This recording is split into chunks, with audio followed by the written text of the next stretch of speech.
Na modalidade VCV, o fluxo inspiratório é uma variável fixa.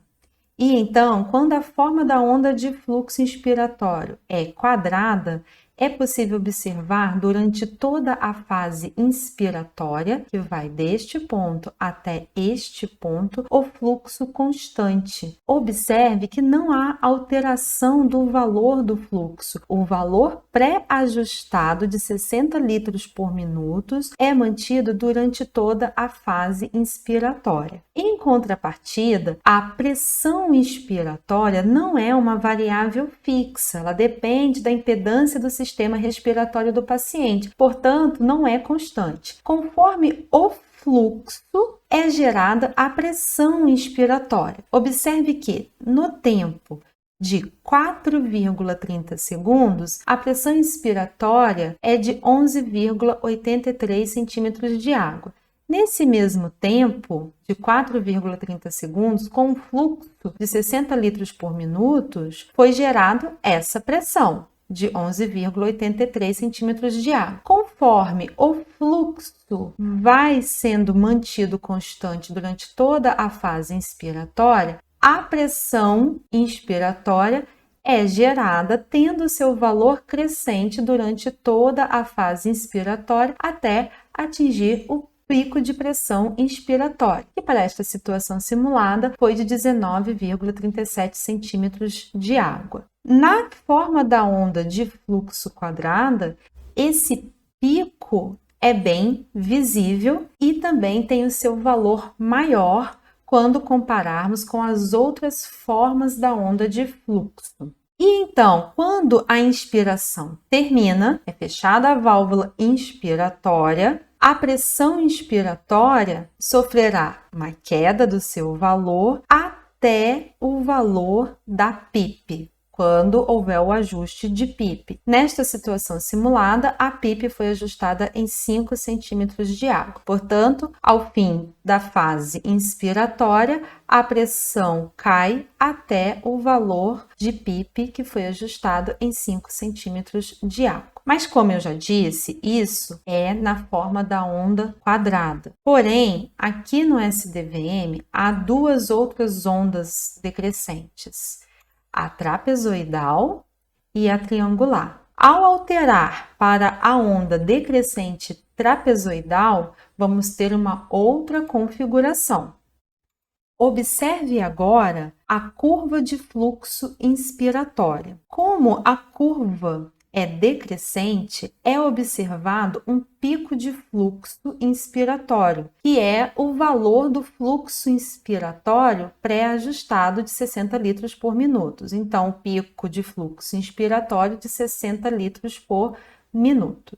Em seguida, há a queda progressiva do fluxo inspiratório, o que é bastante semelhante na modalidade PCV. E então, como diferenciar a forma da onda decrescente trapezoidal na modalidade VCV para a modalidade PCV? Observando a curva de pressão inspiratória. É diferente, a curva da pressão inspiratória é diferente lá da onda quadrada? Sim, é diferente. A forma é mais arredondada. E na modalidade PCV, como a pressão inspiratória é uma variável fixa, ela é constante, a curva da onda com o fluxo desacelerado não tem essa forma crescente arredondada, ela será constante, terá o seu valor mantido constante. Então, observe que a pressão também vai tendo seu valor crescente durante toda a fase inspiratória, enquanto o fluxo está sendo gerado, mesmo que esse fluxo tenha um decréscimo no seu valor durante a fase inspiratória, a pressão inspiratória aumenta o seu valor até o fim da fase inspiratória. E observe que a pressão de pico é menor. Na forma da onda quadrada, a pressão de pico foi de 19,37 centímetros de água e agora é de 16,95 centímetros de água. O mesmo vai acontecer se alterarmos a forma da onda de fluxo inspiratório para a decrescente triangular.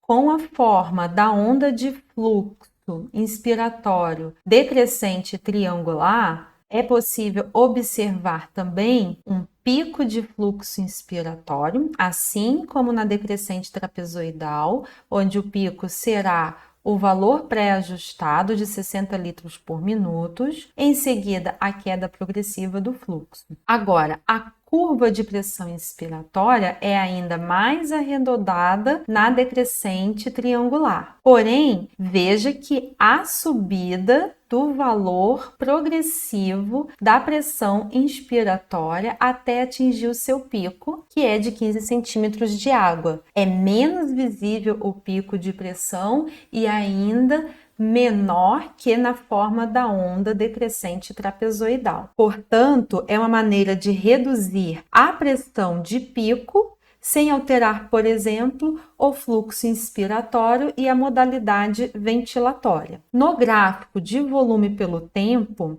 é preciso observar se a curva de volume atinge a linha do zero.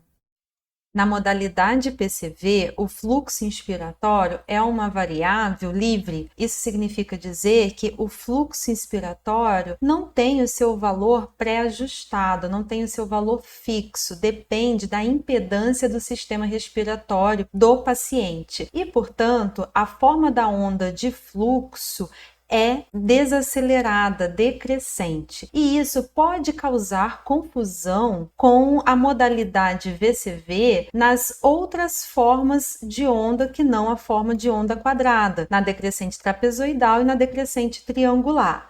Mas, nesse vídeo, eu vou mostrar que há maneiras de identificar quando está na modalidade PCV ou na modalidade VCV. Na modalidade PCV, podemos observar um pico de fluxo inspiratório, que para esta situação simulada é de 60 litros por minuto, e em seguida a queda progressiva do fluxo, assim como lá nas ondas decrescentes da modalidade VCV. Porém, o que diferencia é a curva da pressão inspiratória, porque a pressão inspiratória na modalidade PCV é uma variável fixa. Você tem que predeterminar o valor. No SDVM, o valor pré-determinado é do delta pressórico, que somado a PIP vai fornecer o valor da pressão de pico ou pressão inspiratória máxima, que para esta situação simulada foi de 14 centímetros de água.